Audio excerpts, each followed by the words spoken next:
Hello students, good morning all of you. We'll go through entire accounting standard once, complete revision of full property, plant and equipment. India 16 property, plant and equipment.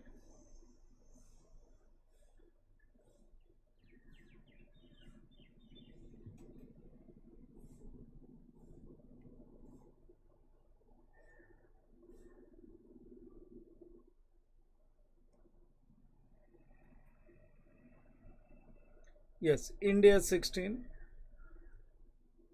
property, plant and equipment. The first thing we have done is concept 1 meaning of property, plant and equipment. मैंने meaning of property plant and equipment में तुम लोगों को सिखाया था that property plant and equipment बनने के लिए अपने को 4 कंडीशन सेटिस्फाई करनी है. Condition number 1, it should be A tangible assets. अगर वो प्रॉपर्टी प्लांट एंड इक्विपमेंट कहलाना चाहता है तो वो टेंजेबल फिक्स्ड एसेट्स होना चाहिए, मतलब वो इंटेंजेबल नहीं होना चाहिए, क्योंकि टेंजेबल फिक्स्ड एसेट्स इंडिया 16 में डील करते हैं, इंटेंजेबल इंडिया 38 में डील करते हैं. Second is it should be held for use in production of goods, held for use in administration.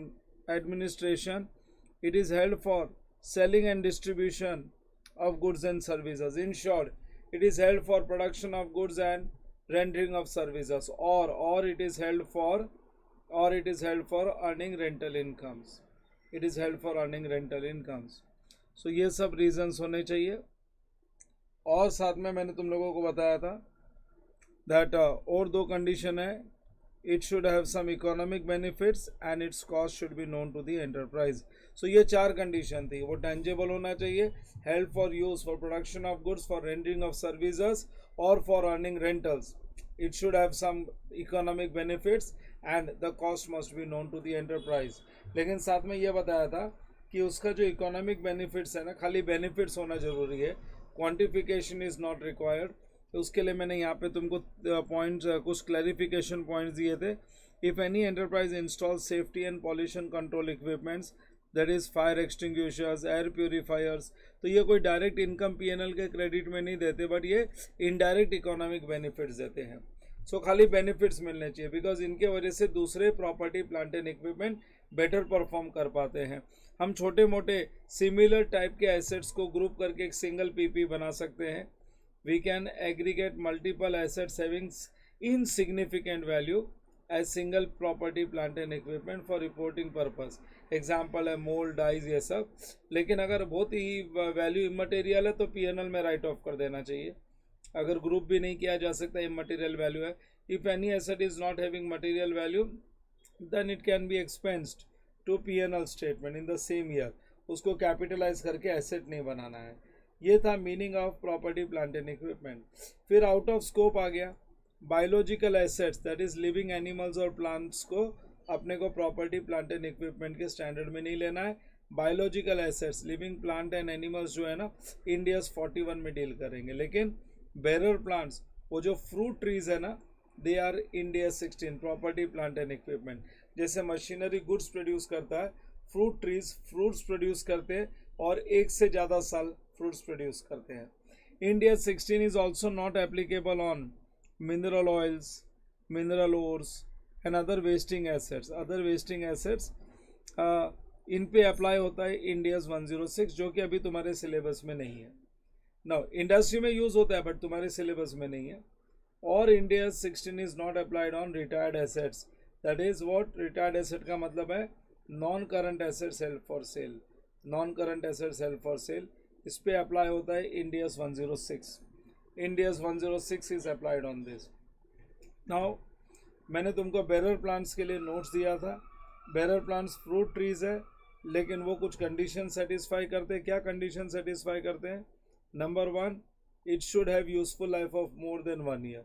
उनकी useful life more than 1 year होती है. तो mango trees, apple trees, cherry trees, ये सारे जो एग्जांपल्स है ये फ्रूट प्रोड्यूसिंग ट्रीज के ही तो है, और इनकी लाइफ 1 साल से ज़्यादा ही है. Coconut tree. एंड नंबर 2, उन पे जो फ्रूट्स भी लगने चाहिए वो 1 साल से ज़्यादा.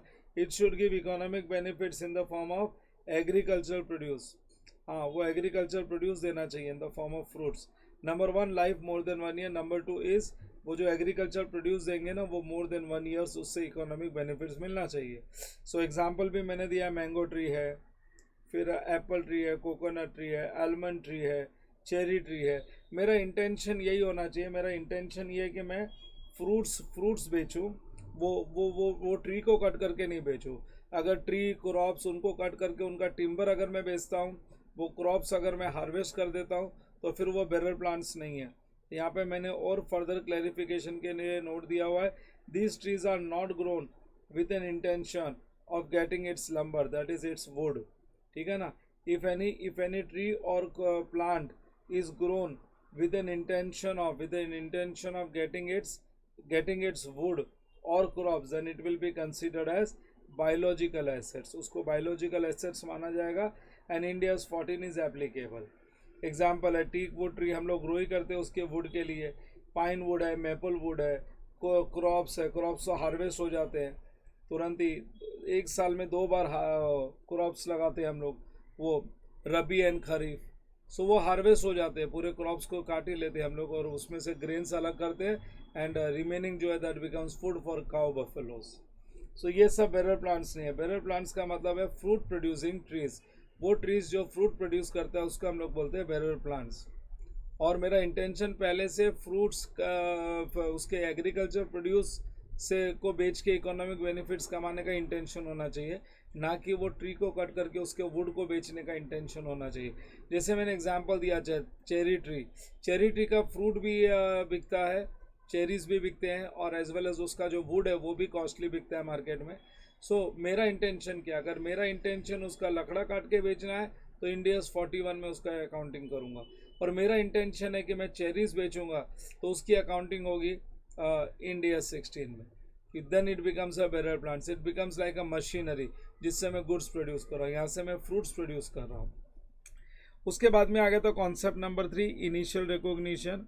अंडर इनिशियल रिकॉग्निशन क्या किया हम लोग ने, इनिशियल रिकॉग्निशन में हमने 4 सिचुएशंस को कवर किया। Number 1 is payment by cash, payment by immediate cash. Number 2 is exchange of assets, and number 3 is self constructed assets, and number 4 was hire purchase acquisition। सबसे पहले ये exchange of assets तो हम लोग investment property में भी कर चुके थे, हायर परचेज डिफर्ड पेमेंट ये भी इन्वेस्टमेंट प्रॉपर्टी में भी कर चुके थे।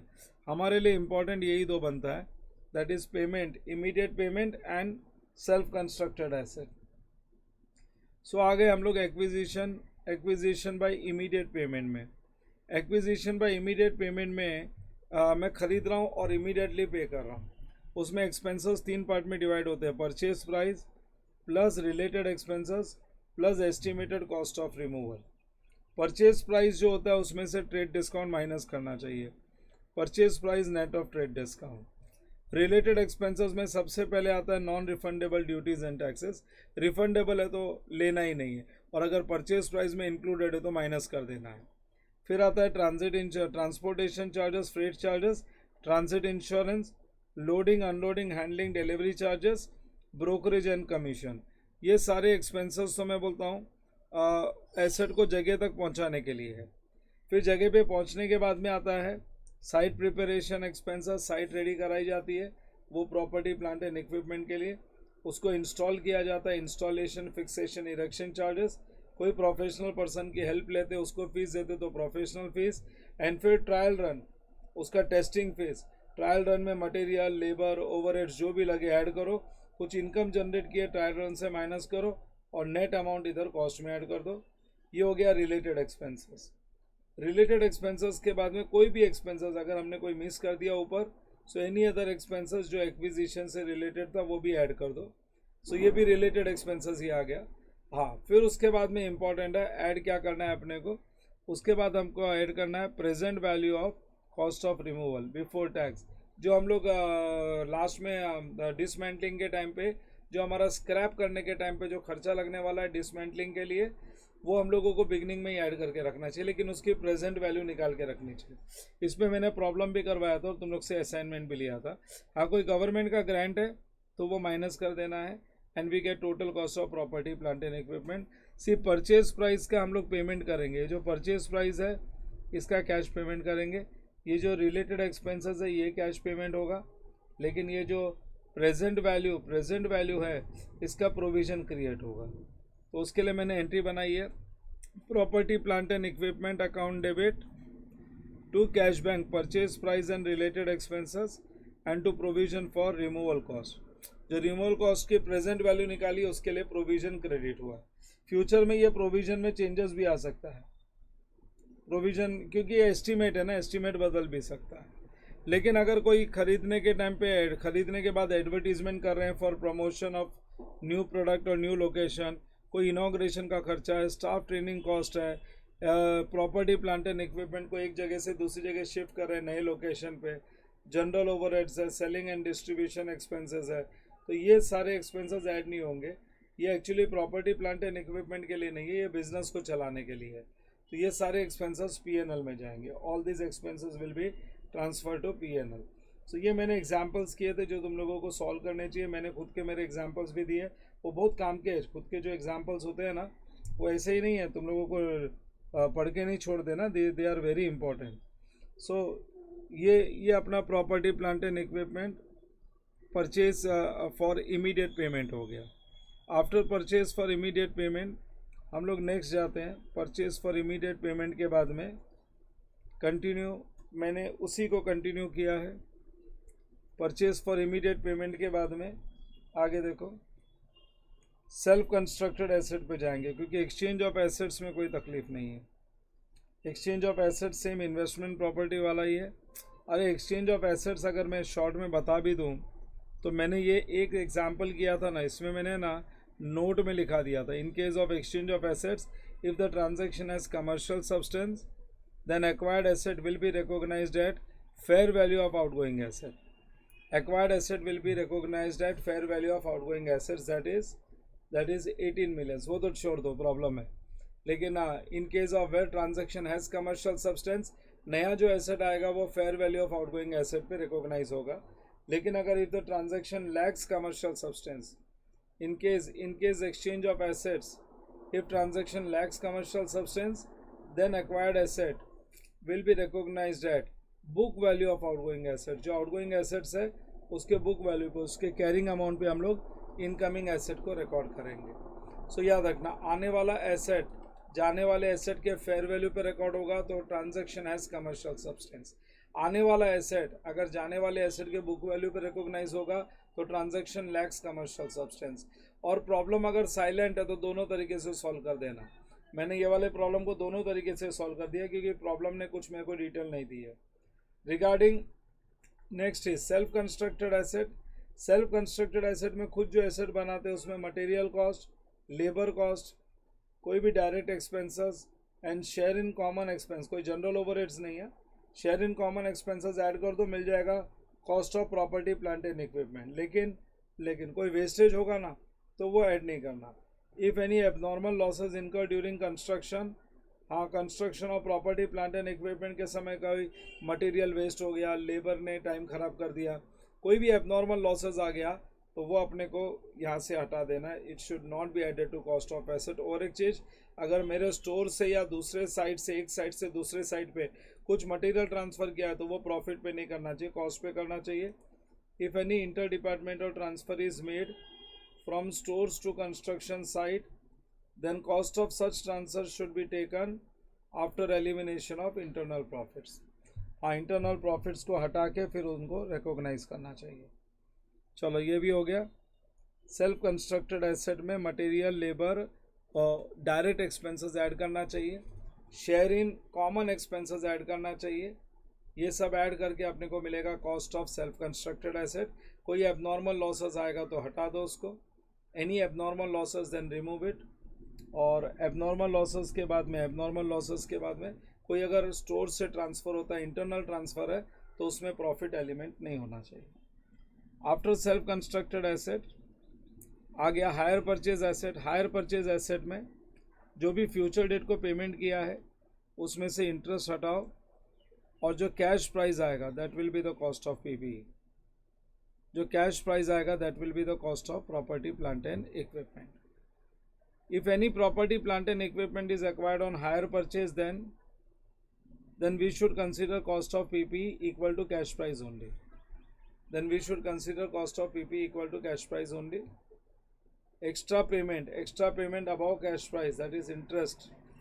जो कैश प्राइस है ना, ये प्रॉपर्टी प्लांट एंड इक्विपमेंट का कॉस्ट है, इसके ऊपर जो एक्स्ट्रा पेमेंट कर रहे हैं that is interest. So instalment जो भी फ्यूचर डेट को, डिफर्ड डेट को, फ्यूचर डेट को पेमेंट कर रहे हैं उसमें से डिस्काउंटिंग करो और प्रेजेंट वैल्यू जो आएगी this is the cost of asset. हाँ, इसके ऊपर का जो अमाउंट है दैट इज इंटरेस्ट, और ये इंटरेस्ट जाता है पीएनएल में. यह हायर परचेज है, ये हम लोग ने इन्वेस्टमेंट प्रॉपर्टी टॉपिक में भी किया था. सो ये हो गया अपने सारे एसेट्स के जो भी ट्रीटमेंट थे ना, immediate payment, exchange of asset, then self constructed asset and deferred payment, hire purchase. लेकिन इसके साथ कुछ एडिशनल पॉइंट्स भी डिस्कस किया था कि कोई प्रॉपर्टी प्लांट एंड इक्विपमेंट अगर डिफर्ड क्रेडिट पे और उसमें कोई इंटरेस्ट अलग से मेंशन नहीं है, अलग से पे नहीं करना है, कोई रेट ऑफ इंटरेस्ट नहीं मेंशन किए, लेकिन पेमेंट फ्यूचर डेट को होगा, तो इंडियस ये मानने को तैयार नहीं है इसमें इंटरेस्ट नहीं. इंडियस बोलता है जो भी मार्केट रेट ऑफ इंटरेस्ट है उस पर डिस्काउंट करो और जो प्रेजेंट वैल्यू आएगी उसी को एसेट की कॉस्ट मानो.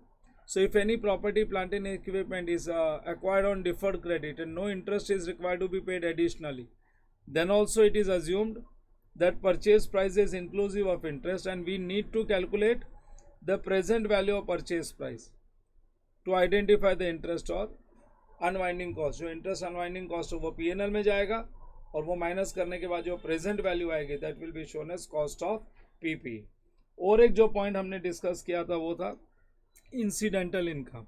मेरा सेल्फ कंस्ट्रक्टेड एसेट, कोई भी प्रॉपर्टी प्लांट एंड इक्विपमेंट अगर पूरा बना नहीं है और मैं उसको थोड़ा सा इनकम जनरेट कर रहा हूँ फ्रॉम ऑल्टरनेटिव यूज़, तो वो income less from construction cost नहीं होगा, that income will be credited to PNL. यहाँ पे लिखा ही है मैंने alternative use of other than main use.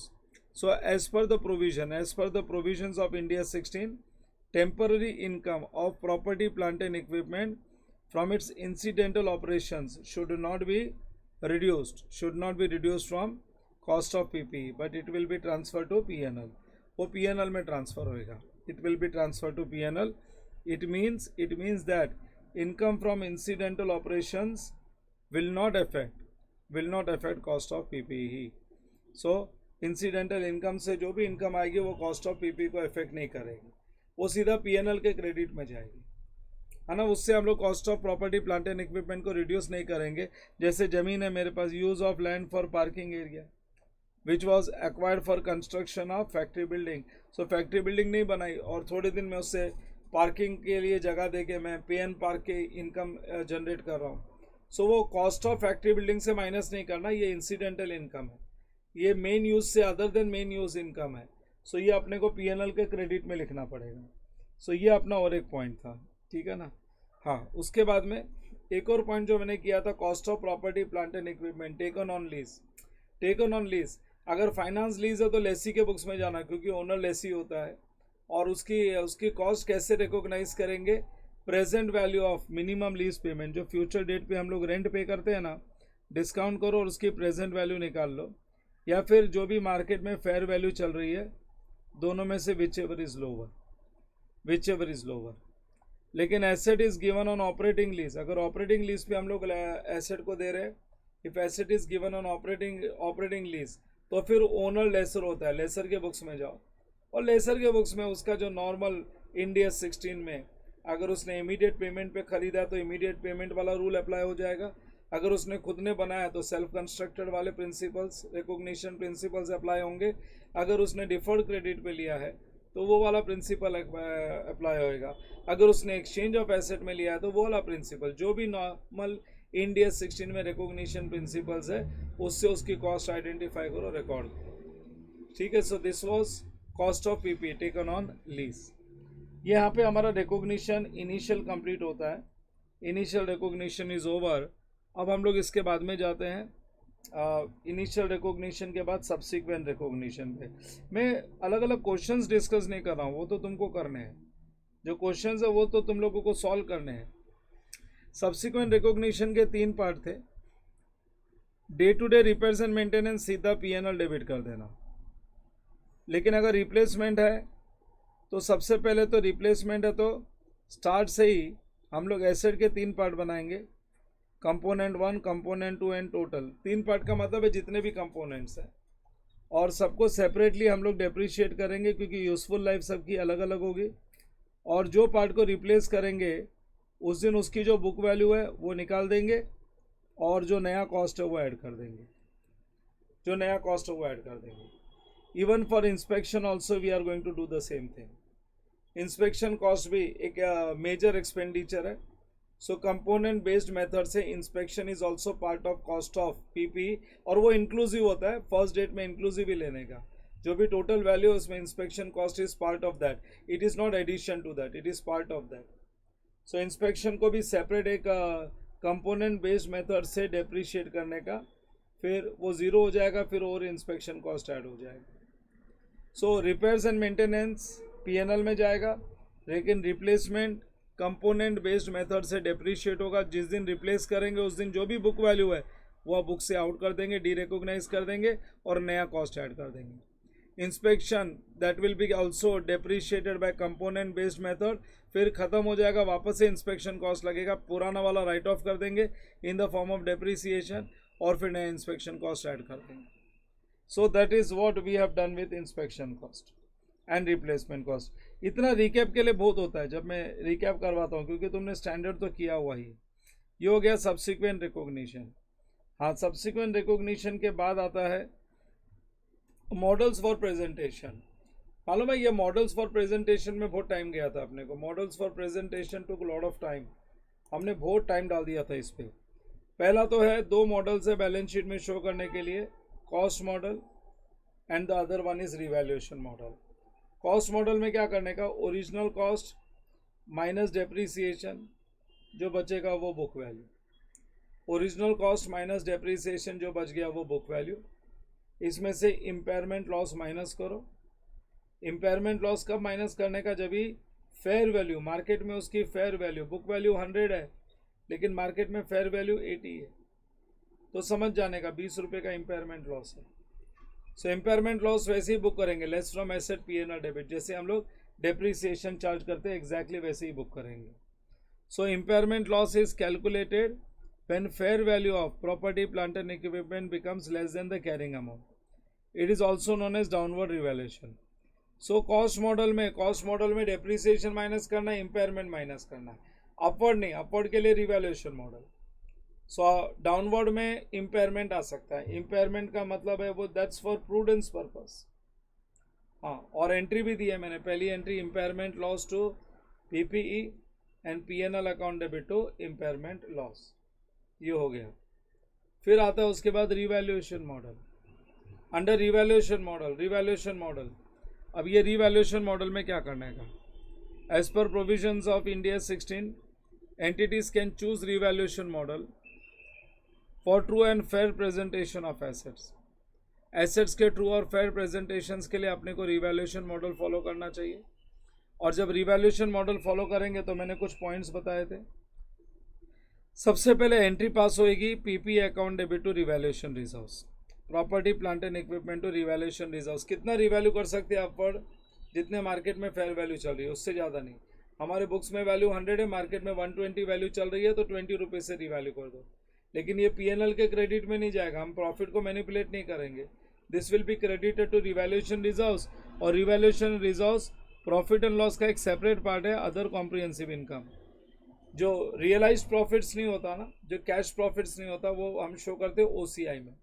Profit and loss में first part and second part होता है, सेकेंड पार्ट को बोलते हैं अदर कॉम्प्रिहेंसिव इनकम, तो ये वहाँ पे जाता है। फिर उसके बाद में अगर एक बार इंक्रीज हो गया एसेट की वैल्यू, सो वो इंक्रीज वैल्यू डेप्रीशिएट करेंगे। इंक्रीज वैल्यू को जब डेप्रीशिएट करेंगे तो पहले जो डेप्रीसिएशन चार्ज होता था और अब इंक्रीज वैल्यू पे जो डेप्रीसिएशन चार्ज होता है वो ज़्यादा होएगा। So original depreciation plus increase depreciation के बीच का जो डिफरेंस है वो एडिशनल डेप्रीसिएशन। पहले तो ओरिजिनल प्लस एडिशनल डेप्रीसिएशन पूरा पीएनएल में डेबिट हो जाएगा और नेट प्रॉफिट आ जाएगा। लेकिन फिर बैलेंस शीट में जाने के बाद में रिवैल्यूएशन रिजर्व से जो एडिशनल डेप्रीसिएशन है ना, उतना अमाउंट रिवैल्यूएशन रिजर्व से निकाल के ट्रांसफ़र करेंगे रिटेन अर्निंग्स में ट्रांसफ़र करेंगे। ये प्रोसीजर चलते रहेगा। इसका मतलब है जो एडिशनल डेप्रिसिएशन है वो एक्चुअली पीएनएल को चार्ज नहीं होना चाहिए। पहले नॉर्मल अकाउंटिंग कर दी, लेकिन उसके बाद में मालूम है ये पीएनएल में चार्ज नहीं होना चाहिए, तो रिवैल्यूएशन से निकाल के, रिजर्व से निकाल के पीएनएल को कॉम्पनसेट किया। देख लो, पहले हम लोग ने एंट्री पास की डेप्रिसिएशन टू पीपीई, इसमें डेप्रिसिएशन में दोनों है, एडिशनल भी है और एग्जिस्टिंग भी है। फिर वो पूरा ट्रांसफ़र कर दिया पीएनएल में, पीएनएल टू डेप्रिसिएशन। लेकिन जो एक्स्ट्रा डेप्रिसिएशन था फिर वो revaluation reserves to retain earnings, that is compensation of PNL account. तो इस तरीके से एंट्री पास करनी है। फिर उसके बाद में जो नेक्स्ट मैंने तुम लोगों को सिखाया था, दैट वाज अगला पॉइंट था कि कब कब रिवैल्यू करना चाहिए, अपने को रिवैल्यूएशन कब कब करना चाहिए, टाइम इंटरवल क्या है। तो मैंने टाइम इंटरवल बताया था 3 to 5 ईयर्स। लेकिन अगर एसेट की वैल्यू वॉलेटाइल, अगर मार्केट स्टेबल नहीं है, तो हम लोग हर साल भी कर सकते हैं एसेट को रिवैल्यू। और रिवैल्यू करना चाहिए by class basis. Class of assets will be revalue. जैसे डिफरेंट क्लास ऑफ एसेट्स में देखो, डिफरेंट क्लास ऑफ एसेट्स में है प्लांट एंड मशीनरी एक क्लास ऑफ एसेट्स है, furniture is also one class of asset, vehicles is one class of assets, building is also one class of asset, but within vehicles also we have trucks and cars. So ये दो अलग अलग class है because उनका nature, function, usage अलग है। Within building also factory building and office building, these are two different class of assets because they belongs to different class because of the location, function and nature, उनका usage, location, function सब अलग है। So class of asset, एक class of asset को मैं revaluation model apply कर सकता हूँ, दूसरे class of assets पे मैं cost model अप्लाई कर सकता हूँ। So different models can be adopted on these on different class of assets, types of assets। ऐसा नहीं है कि एक अगर रिवैल्यूएशन मॉडल फॉलो किया तो सारे टाइप के एसेट्स को रिवैल्यू करना है। लेकिन अगर सपोज मैंने प्लांट एंड मशीनरी पे रिवैल्यूएशन मॉडल अप्लाई किया तो with in plant and machinery जितने भी प्लांट एंड मशीनरीज है वो सारे रिवैल्यूएशन मॉडल पे जाएंगे। हाँ, फर्नीचर को कॉस्ट पे रख सकता हूँ, व्हीकल्स को कॉस्ट पे रख सकता हूँ। अगर प्लांट एंड मशीनरी पे रिवैल्यूएशन मॉडल अप्लाई किया तो with in plant and machinery सारी प्लांट एंड मशीनरी रिवैल्यू होगी फॉर कंपेरेबिलिटी पर्पस। हाँ, उसके बाद में लास्ट पॉइंट था अपना मेथड्स। इसके बाद था अपना मेथड्स। अपन ने दो मेथड किया था, net method and gross method. Gross method में हमने original cost minus PFD WD भी निकाला था, और फिर जो भी नई वैल्यू थी वो लिखने के बाद जो डिफरेंस आता है वो डिफरेंस के प्रोपोर्शन में पीएफडी को भी बढ़ा लिया और कॉस्ट को भी बढ़ा लिया और इसकी एंट्री पास कर दी। फिक्स्ड एसेट्स अकाउंट डेबिट ये रहा 10,000, to PFD 2,000 and to revaluation reserves 8,000। लेकिन नेट मेथड में पीएफडी को कैंसिल किया। कैंसिल करने के लिए एंट्री पास की PFD to fixed assets. So fixed assets जो कि 10,000 का था उसमें से 2,000 पीएफडी कैंसिल किया तो फिक्स्ड एसेट्स की वैल्यू हो गई 8,000 और बनाना है 16,000। So fixed assets to revaluation reserves 8,000 से इंक्रीज कर दिया। This is what we have done in methods. और मेथड्स के बाद में लास्ट में आ गया relationship, relationship of revaluation and impairment. Impairment and revaluation, upward और डाउनवर्ड रिवैल्यूएशन का रिलेशनशिप। अब इसमें क्या था, फर्स्ट टाइम अगर अपवर्ड हुआ है तो property plant and equipment to revaluation reserves, और बाद में सब्सिक्वेंट रिवैल्यूएशन डाउनवर्ड हुआ है तो पुराना रिवैल्यूएशन रिजर्व्स को पहले जीरो करोगे और फिर ही फर्दर लॉस है तो पीएनआर डेबिट होगा। जैसे देखो 5 लाख रुपए का रिवैल्यूएशन रिजर्व्स था, लेकिन जिस दिन सब्सिक्वेंट रिकॉग्निशन किया उस दिन रिवैल्यूएशन रिजर्व्स में अब 4 लाख रुपए ही है, 4 लाख रुपए ही है। तो ये पहले 4 लाख को जीरो करेंगे। हमारा 6 लाख का डाउनवर्ड हुआ है तो उसमें पहले रिवैल्यूएशन रिजर्व्स, पहले पीएनएल डेबिट नहीं, revaluation reserves account debit 4 lakh, फिर PNL account debit 2 lakh to property plant and equipment.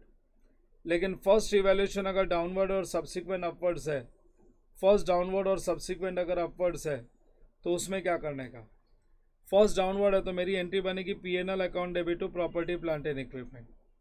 First time downward है तो लॉस है, लॉस बुक करो, 5 लाख रुपए का लॉस है। लेकिन बाद में 6 लाख रुपया बढ़ रहा है, 6 लाख रुपया बढ़ रहा है तो जो 5 लाख का लॉस बुक किया था पहले उसको रिवर्स करो। तो मेरी एंट्री बन जाएगी property plant and equipment debit 6 lakh to जो लॉस था उसको रिवर्स किया 5 लाख और उसके ऊपर जो 1 लाख रुपया आ गया that will be transfer to revaluation reserves.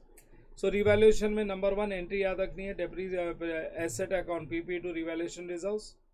Second, extra depreciation, एक बार पीएनएल में डेबिट हो गया, less from asset PNL debit, फिर बैलेंस शीट में जाने के बाद रिवैल्यूएशन रिजर्व से निकाल के रिटर्न अर्निंग्स में ट्रांसफर करना है। नंबर 3, 3 से 5 साल में रिवैल्यूएशन करना है, लेकिन एसेट की अगर वैल्यू बहुत वॉलेटाइल है तो हर साल एनुअली हम लोग रिवैल्यूएशन करेंगे।